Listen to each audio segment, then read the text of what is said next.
आदिवासी शब्द से चिढ़ है, ये हमें वनवासी बोलते हैं। ये लोग तो हिंदू, मुस्लिम, सिख, ईसाई, अगड़ा पिछड़ा यही करके ये लोग चुनाव लड़ता है। आदरणीय दिसोम गुरु शिबू सोरेन जी जवानी, बचपन, बुढ़ापा सब इस राज्य के लिए दे दिया, लेकिन सत्ता उन्हीं लोगों के हाथ में चला गया जो हमारे घोर विरोधी, आदिवासी, दलित, पिछड़ों के घोर विरोधी लोग रहे। ये एनडीए की सरकार देश की सबसे बड़ी और झुट्टी सरकार है। झारखंड सरकार के कैबिनेट में एक बड़ा फैसले की उम्मीद है। रिटायरमेंट की उम्र को 62 साल किया जा सकता है। सोचिए, एक तरफ जहां तमाम सवर्ण लीडरशिप वाली पार्टियां, चाहे कांग्रेस हो या बीजेपी हो, ये सब नौकरियों को ख़त्म करते जा रहे हैं, प्राइवेट को बढ़ाते जा रहे हैं, वहीं जब कोई दलित पिछड़ा मुख्यमंत्री होता है तो वो कैसे काम करता है। हेमंत सोरेन के जेल से आने के बाद उनका जो अवतार है वो बदल गया है। वो हर भाषण में दलित, पिछड़े, आदिवासी, अल्पसंख्यक की बात करते हैं, उनके भलाई की बात करते हैं। उनका कहना है कि मैं जब भी कोई अच्छा काम करता हूं तो बीजेपी कोर्ट चली जाती है। नमस्कार, मैं शंभू कुमार सिंह और आप देख रहे हैं नेशनल दस्तक।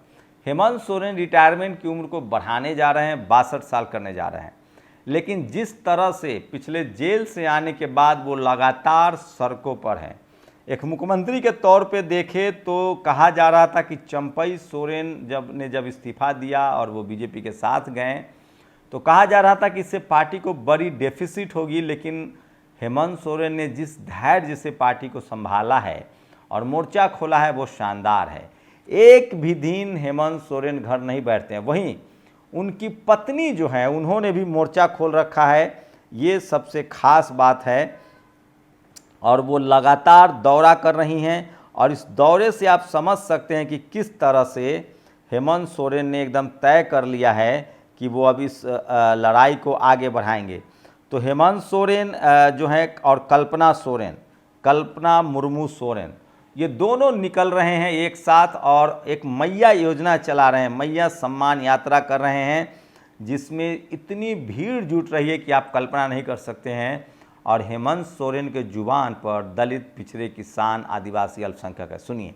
इस देश में ऐसे भी लोग हैं जिसके पास ना खेत है, ना बाड़ी है, ना टाड़ है, ना कुआं है, ना चापाकल है, ना पटाने का कोई मशीन है, ना ट्रैक्टर है। इस छत्तीसगढ़ में एक बहुत बड़ा व्यापारी को वहां का खदान इन लोगों ने आवंटन कर दिया और वहां पर जंगल को साफ करने का भी जिम्मा उसको दे दिया है। वहां के आदिवासी, वहां के मूलवासी लगातार आंदोलनरत हैं, लेकिन अब जब सरकार ही वहां पर भी भारतीय जनता पार्टी की सरकार है, हम लोग हक अधिकार मांगते हैं तो ये लोग जेल में डालने का काम करता। लेकिन चिंता मत कीजिए, अब जेल और लाठी और डंडा गोली से झारखंड का लोग डरने वाला नहीं है। हक अधिकार ये लड़ के लिया है झारखंड, लड़ के लेंगे अधिकार, इसके साथ हम लोग आगे बढ़ते हैं। अभी तो हम लोगों ने कानून बनाया है कि 75% लोग स्थानीय रोजगार करेंगे उन जगहों पर, लेकिन हमें यह भी खबर है कि बहुत सारे लोग चतुराई से बाहर के लोगों को भी ला रहे हैं और स्थानीय लोगों को भगाने का काम कर रहे हैं। लाठी लेके निकलना होगा, इन कंपनियों के सामने खड़ा होना पड़ेगा। जो लोग विस्थापित हुए हैं 100% हम लोगों को, स्थानीय लोगों को रोजगार दिलाने का काम करना पड़ेगा, तभी यहां पर कोई काम होगा, नहीं तो ये लोग भूखा मरवा देगा। तो ये तो हेमंत सोरेन का भाषण है, लेकिन वही उनकी पत्नी जो कल्पना सोरेन हैं, उन्होंने भी लगातार मोर्चा खोल दिया है और दोनों हस्बैंड वाइफ पूरे राज्य का दौरा कर रहे हैं। और इसी बीच समय निकालकर तमाम दलित बैकवर्ड नेताओं से भी मिल रहे हैं। पप्पू यादव से भी हेमंत सोरेन मिलने उनके पूर्णिया चले गए, उनके गांव, ये भी सोशल मीडिया पर वायरल खबर है। लेकिन जिस तरह से कल्पना सोरेन और हेमंत सोरेन के रैलियों में भीड़ जुट रही है, उससे तो साफ है कि वो लोग एकदम मूड बना चुके हैं। और बीजेपी ने जहां बाबूलाल मरांडी को आगे किया है, इस बार लोकसभा चुनाव की बात करें तो जेएमएम ने सारे आदिवासी सीटें जीत ली थी। ये भी बड़ी खबर है जो आप जिस पर ध्यान नहीं गया। तो भाजपा के लोगों को झारखंडियों से बहुत नफरत है। एक तरफ तो ये हमें आदिवासी बोलते ही नहीं हैं, वनवासी बोलते हैं। दूसरी तरफ पिछड़े वर्ग को 27% आरक्षण देने की बात आती है तो ये लोग चुप हो जाते हैं, चुप ही होंगे। 27% से 14% करने वाले तो भाजपा ही थी। तो सोचिए, अभी जब एक और अपडेट दे रहा हूं कि जब हेमंत सोरेन जेल नहीं गए थे तब वहां सवर्ण लोगों का वर्चस्व था मंत्रिमंडल में, लेकिन जब से जेल से आए हैं हेमंत सोरेन वहां दलित कोटे से मंत्री नहीं था। अब एससी समाज के भी मंत्री हैं, आदिवासी समाज के भी, पिछड़ा वर्ग के हैं और 27% रिजर्वेशन मतलब ओबीसी पर हेमंत सोरेन ने अपनी नज़र गड़ा दी है। आदिवासी समाज उनके साथ है, वो दलित समाज को जोड़ने की कोशिश कर रहे हैं और उसके बीच आपको बता दे हेमंत सोरेन ने ओबीसी पर भी नज़र गड़ा दी है। एक और हेमंत सोरेन का मानवीय पक्ष जो है वो बता रहा हूँ। रवि प्रकाश जो कैंसर सफरर थे, जब उनका निधन हुआ तो उस परिवार से भी मिलने गए थे। रवि प्रकाश एक पत्रकार थे, तो ये भी बड़ी खबर है जो मैं आपको बताऊं। तो इस तरह से सोचिए, टीवी अखबार में बिल्कुल चर्चा नहीं है, लेकिन जब आप सोशल मीडिया पर जाएंगे, नेशनल दस्तक लगातार हेमंत सोरेन के सारे भाषण को लगा रहा है। हमारी कोशिश होती है कि जो भी दलित, पिछड़े, आदिवासी, किसान, अल्पसंख्यक लीडरशिप वाले दल हैं जिनको कोई नहीं दिखाता है उनकी खबरें दिखाई जाए। तो जब आप जेएमएम के फेसबुक पेज पर जाएंगे, ट्विटर पर जाएंगे तो आपको तमाम खबरें मिलेंगी और आपको पता चलेगा कि किस तरह से झारखंड भाजपा का हेमंत सोरेन के खिलाफ चेहरा कौन होगा। शिवराज सिंह चौहान 8%, पर्ची से निकलेगा 48%, बाबूलाल मरांडी 35%, मधु कोरा 8%, खुद सर्वे कर रहे हैं। तो बीजेपी के खिलाफ कमर कसकर लड़ रहे हैं और मैया योजना के तहत उनको लगता है कि ये योजना जो है वो हमें सफलता दिलाएगी और हेमंत सोरेन ने मोर्चा खोल दिया है और बीजेपी के सरकारी नौकरी वो दे रहे हैं। रिटायरमेंट की उम्र को 2 साल बढ़ा रहे हैं। रिटायरमेंट की उम्र बढ़ाने की वजह से हेमंत सोरेन काफ़ी पॉपुलर होते जा रहे हैं और खासकर एससी एसटी ओबीसी के लोगों में काफ़ी खुशी है। वहीं उस शिक्षा के लिए विदेश भेजने वाले छात्रों की संख्या बढ़ेगी।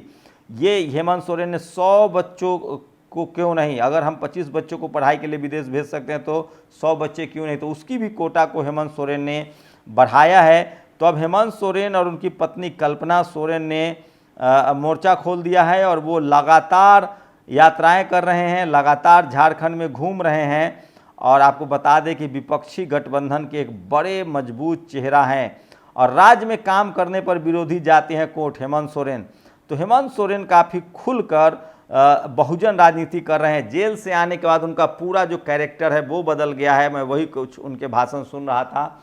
अब उनका पूरा जोर दलित, पिछड़े, आदिवासी, किसान, अल्पसंख्यकों पर है। मतलब देश को एक और एससी एसटी ओबीसी बहुजन मुख्यमंत्री मिल गया है जो सोशल जस्टिस में अब भरोसा करने लगा है। जिस तरह से वो जेल गए और सवर्ण लॉबी ने जिस तरह से उसका मजाक बनाया, जिस तरह से सवर्ण लॉबी ने उनको फंसाया, उसके बाद से हेमंत सोरेन काफ़ी सचेत हो गए हैं और अब तो एससी समाज का एक मंत्री भी अब उनके कोटे में है जो कि पहले नहीं था।